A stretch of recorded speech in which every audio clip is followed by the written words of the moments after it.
Berjumpa lagi pada perkuliahan fungsi real. Hari ini kita akan bahas tentang turunan. Nah, turunan ini sudah pernah kita bahas dulu pada mata kuliah Matematika Dasar 1. Kalau di buku Purcell itu bab 2.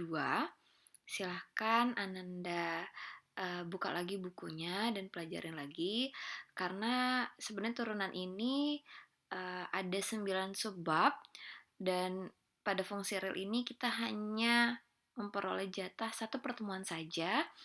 Oleh karena itu, di sini mungkin saya hanya akan mereview rangkuman-rangkuman dari bab turunan.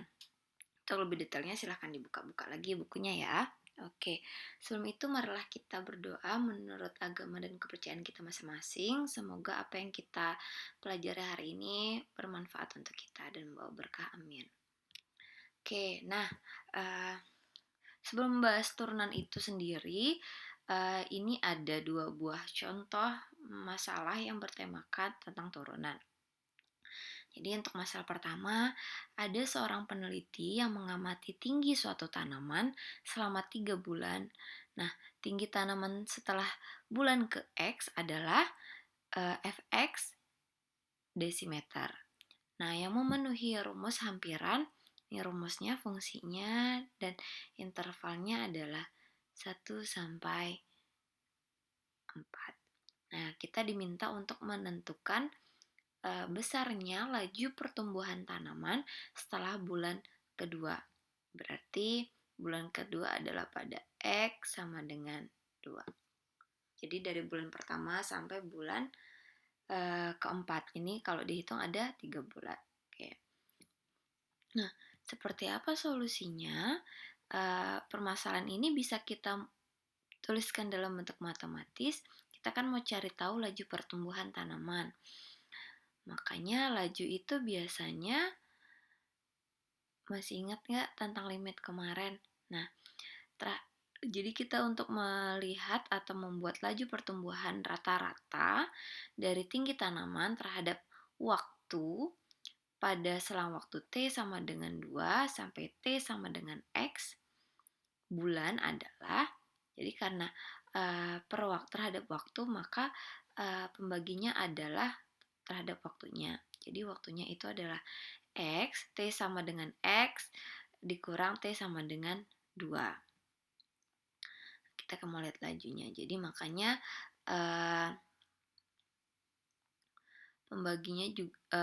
pembilangnya juga Fx dikurang F2. dm per bulan ini adalah lajunya. Sama aja kayak laju kecepatan ya.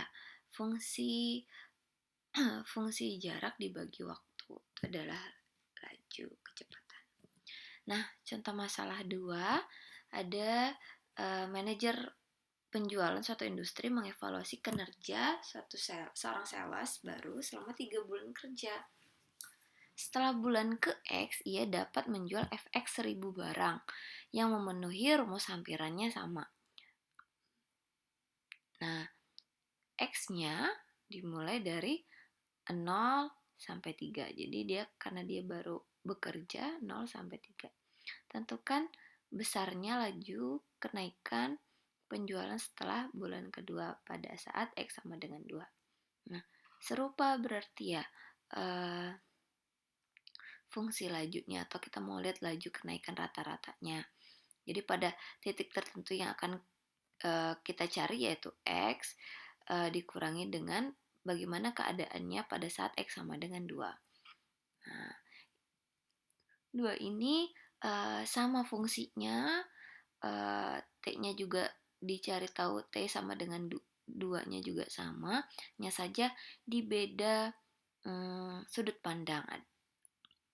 Jadi yang satu untuk mengamati tingginya tanaman, laju pertumbuhan, satunya laju kenaikan rata-rata. Jadi matematika itu memang mendasari di banyak bidang. Ini hanya untuk intermezzo aja sih sebenarnya. Oke. Nah, selanjutnya inilah perbedaan dari apa sih laju perubahan rata-rata, terus laju perubahan sesaat, dan juga turunan. Nah, ini adalah penjelasan dari ketiga hal tersebut, di mana kalau laju perubahan rata-rata dari X sama dengan C ke X sama dengan C plus H, artinya dia berpindah ya dari satu titik yaitu C berpindah sebesar H ke C plus H.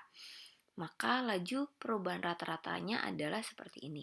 Jadi laju rata-rata, fungsi saat dia ada di titik C plus H dikurang nilai fungsi pada saat dia di titik C, terus dibagi dengan C plus H dikurang C, itu kan laju perubahan rata-rata. Nah, gimana kalau kita mau tahu laju perubahan saat di C? Nah, di C itu sendiri, maka kita bisa bicara tentang limit.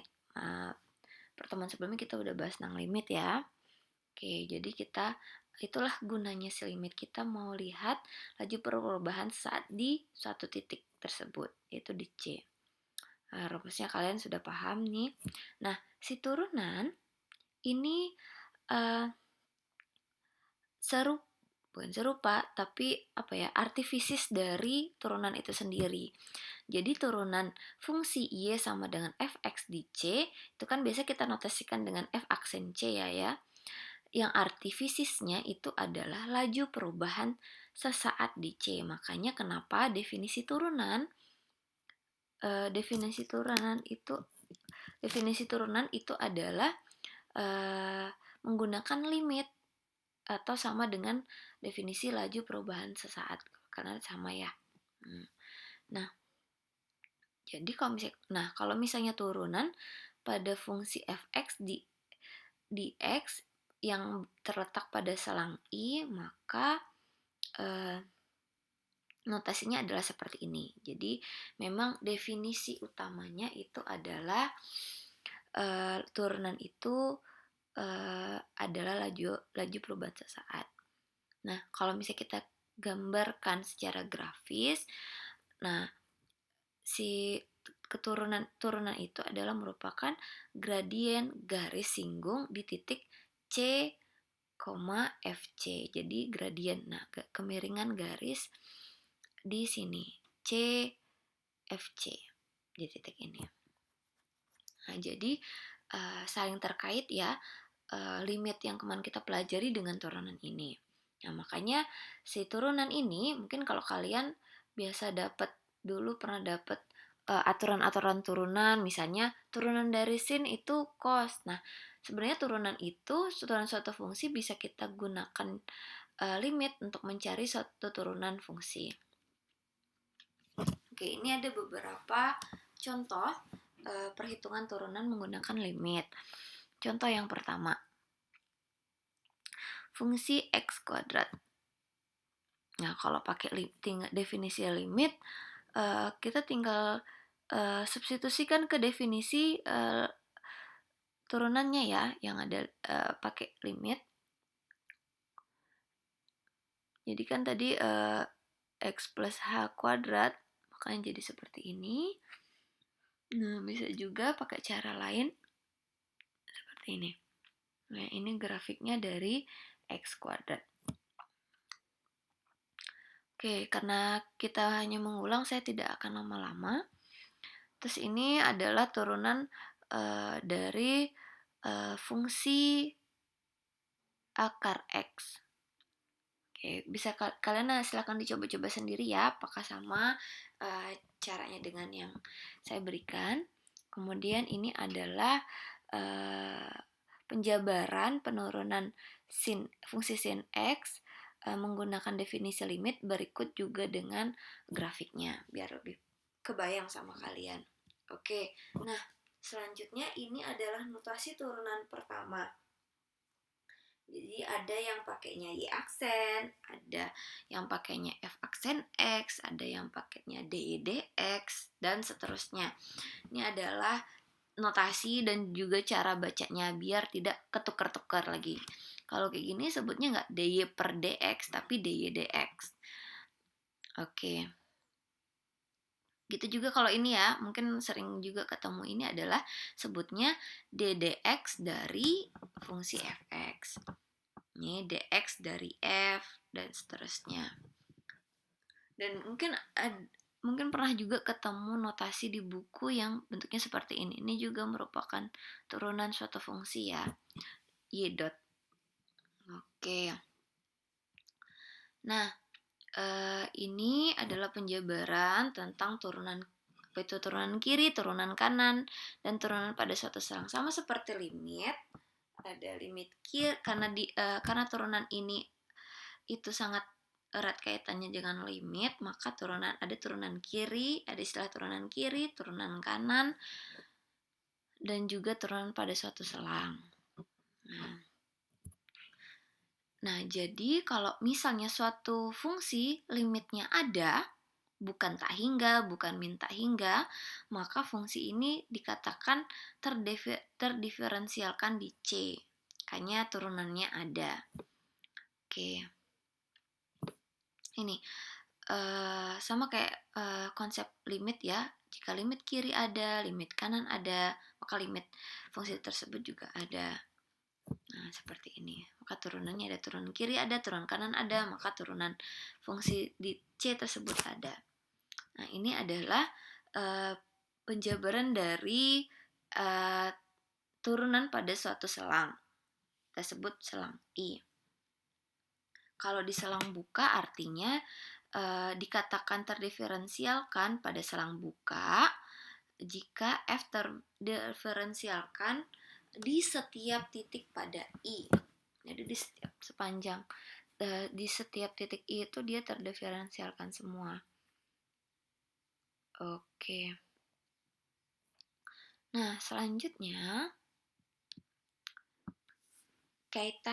ini adalah kaitan kekontinuan dan juga keterdiferensialan. Jadi berkaitan antara kontinu dan juga keterdiferensialan. Jadi di definisi turunan di satu titik limitnya ada bila berbentuk 0/0 kan ya. Ini mengakibatkan setiap fungsi yang terdiferensialkan akan kontinu. Ini teoremanya. Jika fungsi f terdiferensialkan di C, maka f kontinu di C. Tapi ingat, karena ini maka, jadi tidak berlaku kebalikannya ya. Kalau misalnya kita tahu nih f-nya kontinu di C, maka dia belum tentu terdiferensialkan di C. Tapi kalau misalnya dia sudah terdiferensialkan di C, maka pasti dia kontinu di C. Oke, ini hanya buktinya aja sebagai pengetahuan kalian. Nah, ini aturan turunan. Udah banyak sebenarnya ya. Oke. Bagaimana aturan fungsi konstanta? Kalian sudah tahu kalau suatu fungsi konstanta diturunkan maka hasilnya adalah 0. Kalau misalnya fungsi pangkat bilangan asli x pangkat n diturunkan seperti apa? Jadi n x pangkat n min 1. Terus kalau misalnya perkalian dengan suatu konstanta, maka konstantanya bisa maju ke depan ya. Oke, kemudian kalau aturan jumlah pun pengurangan juga serupa. Jika saya diminta menurunkan penjumlahan dari dua buah fungsi, maka saya bisa turunkan fungsi pertama dulu, kemudian saya jumlahkan, baru saya turunkan fungsi yang kedua. Begitu juga pengurangan. Nah, kalau hasil perkalian, kita bisa misalkan dengan U dan V. Nah, jadi seperti ini. Saya rasa kalian masih ingat lah ya. Kalian cuma review-review aja kok. Nah, kalau pembagian sudah tahu juga. Kalau ini kan nanti jadinya dimisalin ada bagian U dan V. Nanti U kali V aksen ditambah V kali U aksen. Kalau hasil bagi jadinya seperti ini. Aturan pangkat bilangan bulan negatif juga serupa. Nah, aturan rantai, mudah-mudahan masih ingat ya. Bagaimana caranya kita menurunkan suatu fungsi yang fungsinya adalah fungsi berantai. Jadi kita harus turunkan satu persatu dari lapisan yang paling luar. Kalau ini fungsi turunan trigonometri, mana sin adalah cos adalah min sin, dan seterusnya. Oke, nah ini adalah diagram dari aturan rantai. Jadi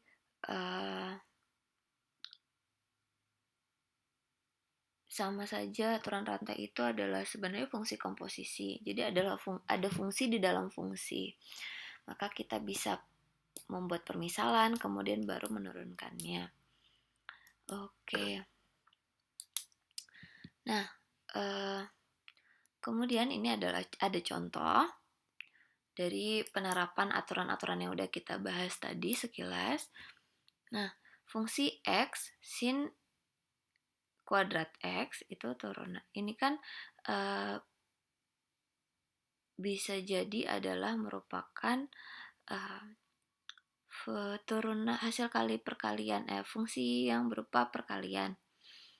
Nah, kalau misalnya sulit, sin kuadrat x sebenarnya bisa dipakai aturan rantai. Bisa juga ini kalau kalian tahu fungsi lainnya yang serupa, bisa diganti. Jadi kalau sin kuadrat x itu bisa kita ganti dengan 2 sin x cos x. Ini boleh juga kayak gini. Atau kalau kalian mau coba pakai aturan rantai, boleh juga langsung pakai aturan rantai. It's okay. Nah, kemudian kalau ini fungsi gx, kalau kita lihat tipenya itu adalah pembagian dari dua buah fungsi. Maka kita yang atas bisa kita misalkan U, yang bawah bisa kita misalkan V. Oke. Nah, ini adalah penerapan dari aturan rantai, di mana fungsi luarnya itu adalah akar suatu fungsi. Nah, jadi bisa kita misalkan untuk yang di dalamnya ini adalah misalkan U. Nanti tinggal diturunkan. Oke. Selanjutnya, ini sama ya. Jadi kalau kalian ngerjain soal, bisa pakai cara lain. Jadi ini kan hanya contoh salah satu jalan pengerjaannya saja. Misalnya kalau kalian di sini kan saya nggak lengkap ya, bisa jadi kalian misalkan dulu x kuadrat plus 2x-nya boleh. Kalau yang ini kayak sin kuadrat x mau dipakai aturan rantai, u-nya jadi x, v-nya sin kuadrat x, nanti v-nya itu diturunkan pakai aturan rantai, boleh juga. Ini hanya contoh aja.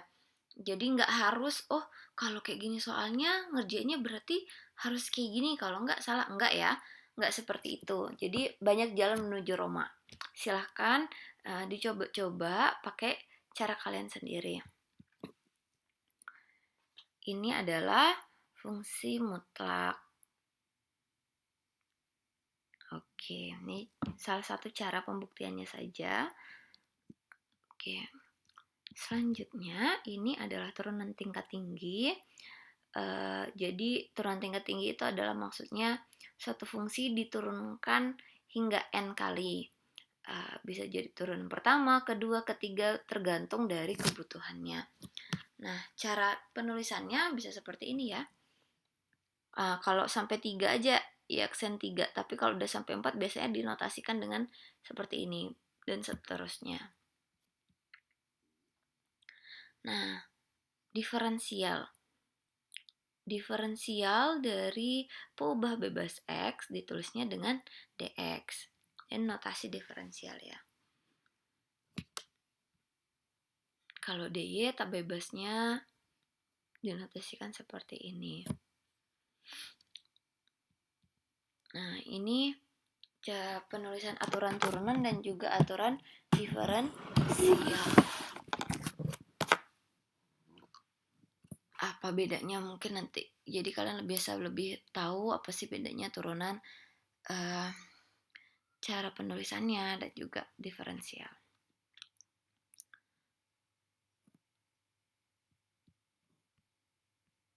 Oke, mungkin sekian saja rangkuman materi dari saya terkait bab turunan. silahkan Anda buka-buka lagi buku Purcellnya yang bab 2 turunan. Nah, untuk latihan silahkan Anda dapat mengerjakan ulang contoh soal ini. Dicoba-coba pakai cara kalian sendiri ya. Oke, terima kasih. Assalamualaikum warahmatullahi wabarakatuh.